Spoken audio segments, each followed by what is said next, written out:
부실한 내용과 운영에도 컬러풀 대구 페스티벌에 해마다 예산이 늘고 있는데 그마저도 허술하게 쓰이고 있습니다. 대구 대표 축제의 문제점 짚어봤습니다. 보 인근 주민과 농민단체가 강하게 반대하면서 낙동강의 보 개방을 확대하려던 정부 계획에 차질이 생겼습니다. 채용 비리를 저지른 박인규 전 대구냉장과 전현직 임직원들이 처벌은 받았지만 억울하게 불합격당한 피해자 구제는 전혀 이루어지지 않고 있습니다. 히말라야 구르자이말 원정에 나섰다 숨진 고 김창호 원정 대장을 비롯한 지역 출신 산악인 3명을 애도하는 분위기가 확산되고 있습니다. 여러분 안녕히 주무셨습니까? 10월 16일 화요일 아침 대구 MBC 뉴스투데이입니다.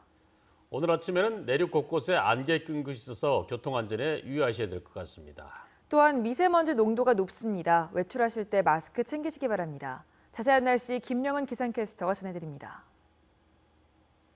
네, 아침부터 곳곳에 안개와 구름이 많습니다. 짙게 낀 안개는 기온이 오르면서 차차 풀리겠지만 오늘 아침 출근길 가시거리가 짧아 교통안전에 각별히 유의하셔야겠습니다. 또한 오늘 우리 지역 초미세먼지가 점점 많아질 것으로 보여 외출하실 때 마스크를 꼭 챙기시는 게 좋겠습니다. 오늘 아침 기온 살펴보면 대구는 10도, 안동 9도로 어제와 비슷하게 쌀쌀함이 느껴지고요. 낮에는 대구 19도, 안동은 18도로 종일 평년 기온을 밑돌겠습니다. 어제 팔공산과 금오산은 올해 첫 단풍이 관측됐습니다. 평년에 비해 하루 정도 빠르게 관측된 건데요. 앞으로 2주 후에 대구와 경북의 단풍은 절정을 이룰 것으로 보여 울긋불긋 예쁘게 물든 산을 감상하실 수 있겠습니다.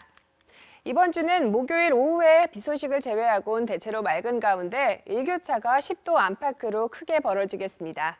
날씨였습니다.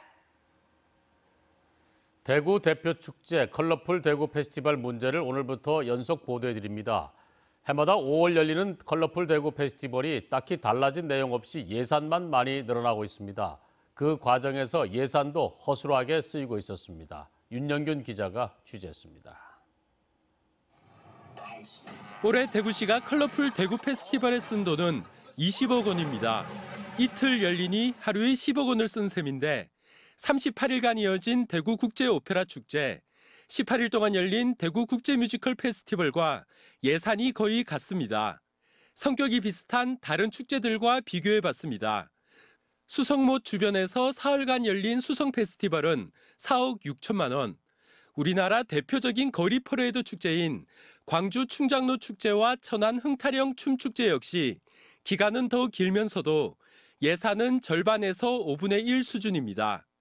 지난 2015년 9억 원이던 컬러풀 대구 축제 예산은 거리 행진이 도입된 2016년 12억 8천만 원으로 늘어난 뒤 올해는 20억 원으로 뛰었습니다. 4년 만에 2배 이상 늘어난 겁니다. 하지만 최근 3년간 장소와 프로그램은 물론 주제조차 달라지지 않았습니다. 매년 같은 축제가 반복된다는 것은 축제의 독창성, 다양성, 창의성 부분에서 아쉬운 점이 아닐 수 없습니다. 문제는 이런 예산조차 허술하게 사용됐다는 점입니다. 올해 축제 둘째 날인 6일에는 비가 내리면서 행사 대부분이 취소됐지만 대행사에는 돈이 모두 지급됐습니다. 대행사와의 용역 계약 금액은 이틀간 10억 6천만 원. 계약서에는 천재지변으로 행사를 취소하면 실비 정산한다고 나와 있지만 전체 행사 예산의 절반이 넘는 돈을 그대로 줬습니다. 앞으로는 행사 취소 시에는 계약금 등 일부 비용만을 지급하는 방안을 법률적 검토를 거쳐 마련하도록 하겠습니다. 행사 취소가 결정된 5월 6일 오후 2시의 강우량은 0.1mm, 비옷이나 비가림 시설 같은 비가 올 때의 계획을 제대로 준비하지 않다 보니 단 0.1mm에 비해 행사가 취소되면서 10억 원을 고스란히 날린 셈이 됐습니다. MBC 뉴스 윤영균입니다. 어제 구미보를 시작으로 낙동강 보호 개방을 확대하려던 정부 계획에 차질이 생겼습니다. 지역 주민과 농민단체가 반대가 걸림돌이 됐습니다. 양관희 기자가 쟁점을 정리해봤습니다. 낙동강 구미보는 2012년 완공 이후 한 번도 개방이 안 됐습니다. 비가 많이 왔을 때 숨은 몇 개를 조금 열었을 뿐 관리 수위인 32.5m를 6년째 유지하고 있습니다. 인근 논밭에 물을 대는 양수 제약수 위에 차질이 생길 수 있어 그동안 보 개방이 미뤄져 왔습니다. 환경부는 구미보를 시작으로 이보다 상류에 있는 낙담보도 처음으로 수문을 완전히 열 계획이었습니다. 보 확대 개방에 따른 수질과 지하수 등의 변화를 점검하기 위해서입니다. 그러나 차질이 생겼습니다. 일부 농민단체의 반대가 거세 보 개방이 취소됐습니다. 이들은 수문을 완전히 개방하면 수위가 낮아진 낙동강으로 지하수가 흘러가 농지 사막화 현상까지 생길 수 있다고 주장하고 있습니다. 지난 5월부터 환경부와 여러 차례 대화를 해왔지만 합의점을 찾는 데 실패했습니다. 가장 중요한 거는 대안이 부족하다는 거예요. 인구가 적은 농업을 사실 저희들은 무시한다, 정부에서. 환경부는 지역 주민들과 다시 논의한 뒤 보 개방 일정을 조정하기로 했습니다. 금강수계에서도 농민들의 문제 제기가 있었지만 설득 끝에 이달 안에 모든 보의 문을 완전 개방하기로 합의했습니다. 지역 환경단체는 보 확대 개방을 촉구했습니다. 농민들 농사에 전혀 지장이 없는 범위에서 지금 농번기도 지났지 않습니까? 그런 것조차 이렇게 반대하는 것은 굉장히 정치적인 이런 행위를 하고 있다고 보고. 현재 개방 중인 달성보와 합청 창년보는 예정대로 오는 20일과 내달 20일 수위를 더 낮출 계획입니다. MBC 뉴스 양관입니다. 대구은행 채용비리 사건 기억하실 겁니다. 부정한 방법으로 신입사원 20명을 뽑았는데요. 합격해야 할 사람 20명이 억울하게 떨어졌지만 대구은행은 아무런 조치도 하지 않고 있습니다. 반면 금융감독원 시험에서 비슷한 피해를 본 탈락자는 8천만 원의 배상 판결을 받았습니다. 윤태호 기자가 취재했습니다. 2015년 금융감독원 신입직원 공채에서 떨어진 A씨는 가장 높은 점수를 받고도 탈락한 사실을 뒤늦게 알았습니다. A씨는 금융감독원을 상대로 손해배상 소송을 제기했습니다. 서울 남부지법 민사합의 12부는 금융감독원이 A씨에게 8천만 원을 지급하라고 판결했습니다. 금감원이 예정에 없던 평판 조회라는 절차를 만들어 2차 면접에서 최고 점수를 받은 A씨를 탈락시킨 것은 부당하다고 봤습니다. 대구은행은 금융감독원보다 채용 비리 규모가 더 큽니다. 청탁을 받고 점수를 조작해 20명을 뽑았습니다. 2016년 하반기 신입 직원 3명을 채용하면서 높은 점수를 받은 지원자 점수를 일부러 낮추기까지 했습니다.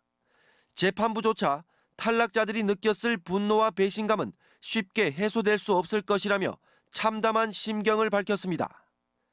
박인규 전 은행장을 포함해 전현직 임직원 8명이 처벌을 받았지만 피해자 구제는 이루어지지 않고 있습니다. 당사자의 잘못은 아니라 할지라도 과정이 부당했기 때문에 퇴출시켜야 되는 것이 맞고, 반면에 1, 2순위 평가자들은 구제하는 조치가 반드시 있어야 된다고 생각됩니다. 공정한 경쟁이 이루어졌다면 대구은행에 채용됐을 피해자들이 분명 존재합니다. 금융감독원 채용 비리로 인한 피해자가 소송을 통해 억울함을 구제받은 만큼 대구은행 채용 비리와 관련해 소송이나 문제 제기가 나올지 지켜봐야 할 대목입니다. MBC 뉴스 윤태호입니다. 보험금을 노려 아버지를 청부 살해하려 한 30대 아들과 어머니가 경찰에 구속됐습니다. 아버지를 대상으로 한 반인륜적 범죄가 뜻대로 되지 않자 다음은 어머니를 노렸습니다. 보도에 박재영 기자입니다. 지난 6월 중순 30대 아들이 어머니와 함께 70대 아버지를 살해하려는 계획을 세웠습니다. 빚에 허덕이다 아버지의 보험금을 노린 겁니다.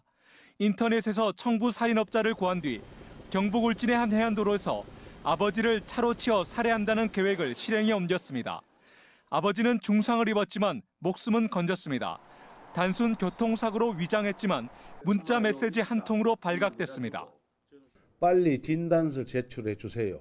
그걸 보고 우리가 이건 뭐고 싶어서 확인하니까 피해자가 자기 아버지인 거야. 아들은 아버지 살해 시도가 수포로 돌아가자 60대 어머니로부터 차라리 나를 죽이고 보험금을 타라는 말을 듣고 다시 살해극을 벌입니다.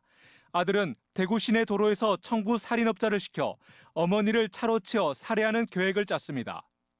이들은 세 차례나 예행 연습을 하는 치밀함을 보였지만 결국 이곳에서의 범행은 손발이 맞지 않아 실패로 돌아갔습니다. 아들은 전처의 암 치료 등으로 수억 원대의 빚을 갚기 위해 이런 범행을 저질렀습니다. 보험금을 위해 인륜을 저버린 아들과 달리 아버지는 아들의 처벌을 원치 않는다고 경찰 조사에서 밝혔습니다. MBC 뉴스 박재영입니다. 히말라야 구르자이말 원정에 나섰던 한국 원정대 5명이 지난 12일 등반 사고로 숨졌는데요. 대원 가운데 예천 출신인 김창호 원정대장을 비롯해 3명이 대구 경북 지역 출신으로 지역민들은 안타까워하고 있습니다. 조동진 기자의 보도입니다. 2018 코리안 웨이 구르자이말 원정대의 김창호 원정대장은 예천군 감천면 출신으로 예천에서 초중학교를 보내고 영주 중앙고를 나왔습니다. 세계 최단기간인 7년 10개월 만에 히말라야 8,000m급 14자를 무산소 등정에 성공해 2012년 산악계의 오스카상인 황금 피kel상을 받았습니다. 이번에도 히말라야 남벽 구르자이말에서 새로운 등산로 코리안 웨이를 개척을 하다 영원히 자인의 품으로 돌아가게 됐습니다. 상업 등반과 대규모 기획 등반이 많은 오늘날 그는 그저 산이 좋아 산에 오르는 국내 순수 등반대의 마지막 보루였습니다. 지난해 11월 영주에서 강연을 하고 지역의 산악 후배를 키우겠다는 각오는 마지막 유언이 되고 말았습니다. 소백이라는 큰 산이 있는 영주가 산악 문화가 많이 처져 있다는 걸 느끼면서 그러면은 내가 코리안 웨이 끝내고 와가지고 힘 닿는 데까지 도와주겠다라고 이야기했었는데 이번에 함께 숨진 유영직 씨도 예천군 풍양면 산악인의 든든한 후원인이었던 정준모 씨는 대구 출신으로 한결같이 산을 사랑했던 진정한 산악인들이었습니다. 산악인재의 셋을 한꺼번에 잃어버려 지역민의 슬픔은 더욱 커지고 있습니다. 진정한 산악 정신을 가지고 있고 산에 다니는 친구가 곁에 있지 않다는 것만 해도 굉장히 안타까운 현실이고. 경북 산악연맹은 서울에 분향소가 차려지면 지역에도 김대장 분향소를 차리는 방안을 추진하고 있습니다. MBC 뉴스 조동진입니다. 박용진 의원이 공개한 지난 3년간 유치원 감사 결과에서 경북은 167곳의 유치원이 적발됐고 대부분 사립 유치원인 것으로 나타났습니다. 구미가 51곳으로 가장 많고 경산 34곳, 포항 24곳 순이었으며 영주와 상주가 각각 6곳이 적발됐습니다. 경산의 한 유치원은 근무 시간을 부풀려서 직원에게 급여를 지급했다가 3,900만 원 회수 명령이 내려졌고 구미의 한 유치원은 유치원 운영과 무관한 유류비, 통신료, 자동차세 납부 등이 적발돼 3,700여만 원이 회수됐습니다. 경북교육청은 내년 유치원 학급 편성 기준을 확정했습니다. 공립, 사립 유치원 모두 4살 반은 22명, 5살 반은 26명으로 올해와 같습니다.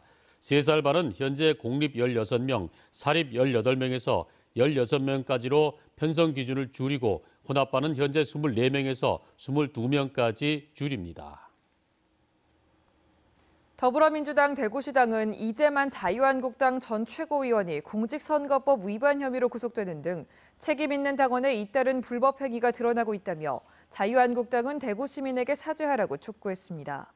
민주당은 이재만 전 최고위원이 구속된 데다 권영진 대구시장은 선거법 위반 혐의로 오는 17일 첫 재판을 앞두고 있으며 배지숙 대구시의회 의장은 선거 때 논란이 됐던 논문 표절이 사실로 드러났다고 지적했습니다. 그런데도 자유한국당이 무책임한 공천의 묵묵부답이라며 사퇴해야 한다고 주장했습니다. 국회 국토교통위원회가 오늘 경상북도를 상대로 국정감사를 합니다. 신도청으로 이전한 이후 처음으로 열리는 이번 국정감사에서 도청 이전지 향후 개발 계획을 비롯해 SOC 국비 확보 현황, 새마을운동 테마공원 운영 방향, 포항 지진과 관련된 다양한 현안을 다룹니다. 국회의원들은 오후 3시부터는 임시정부 초대 국무령 이상용 선생 생가인 임청각을 방문해 복원 현황을 둘러볼 예정입니다. 한국도로공사가 최근 3년 동안 다른 기관과 지방자치단체로부터 9건의 행정처분을 받은 것으로 드러났습니다. 국회 국토교통위원회 소속 박재호 의원이 한국도로공사로부터 받은 자료에 따르면 도로공사가 지난 2015년부터 지난 8월까지 고용노동부를 비롯해 공정거래위원회, 경상북도 등으로부터 9건의 행정처분을 받아 과징금 13억 9천여만 원, 과태료 840만 원, 영업정지 한 달을 받았습니다. 도로공사는 채택자와 설립한 회사와 수의계약을 하면서 높은 낙찰률을 적용해 적발된 걸 비롯해 폐기물 관리법 등의 법률을 위반했고 터널 부실 점검으로 영업정지를 당했습니다. 소방차 10대 가운데 한 대는 낡아 교체가 필요한 것으로 나타났습니다. 국회 행정안전위 조원진 의원의 소방청 국감 자료에 따르면 지난해 말 기준 주력 소방차 노후화율은 경기도가 17.6%로 가장 높았고 대구 9.9%, 경북 7.6%였습니다. 소방장비 사용 가능 연수는 펌프차와 화학차는 10년으로 미국이나 일본에 비해 큰 차이가 없었는데 굴절차와 구급차는 3년에서 8년 짧은 것으로 나타났습니다.